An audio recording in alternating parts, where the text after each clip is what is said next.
जय जगन्नाथ पिला माने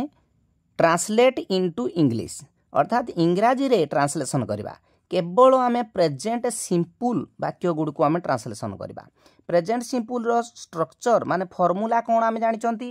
प्रथमे आमर सब्जेक्ट लिखा जाए तापर आमर भार्ब लिखा जाए भार्ब रो फास्ट फॉर्मटा लिखा जाए तापर जदि ऑब्जेक्ट अच्छी लिखिबो तापर किंबा आउ जहाँ थिबो लिखिबो। तो यही सूत्र अनुसार आम देखा मु खाए ए अच्छी माने निश्चित भाव में प्रेजेंट सिंपल जानिले खाए माने नित्य नियमित वर्तमान काल अर्थात प्रेजेंट सिंपल। तो स्ट्रक्चर कौन प्रथम सब्जेक्ट लिखा तापर भार्बर फास्ट फॉर्म भार्ब किए एडी खाए किए खाए ना मु खाए सब्जेक्ट है आई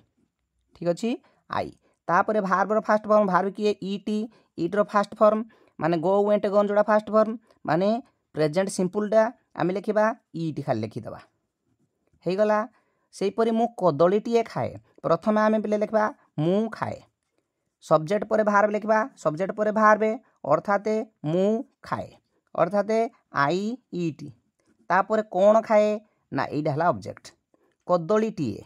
ए बानाना ठीक अच्छे। सेपरी तृतीय प्रश्न टी देख से पिए सब्जेक्ट भार्बे अर्थात ही लगिबो किंबा सी लगिबो तापर पीवा इंग्लिश कौन ड्रिंक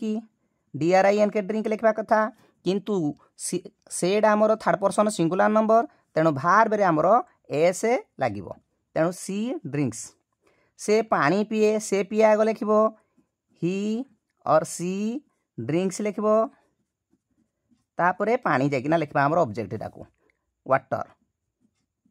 से परी 5 नंबर है कौन से माने गाँती की एडी क्रिया किए गाँती गाइबा इंग्लिश कौन सिंगी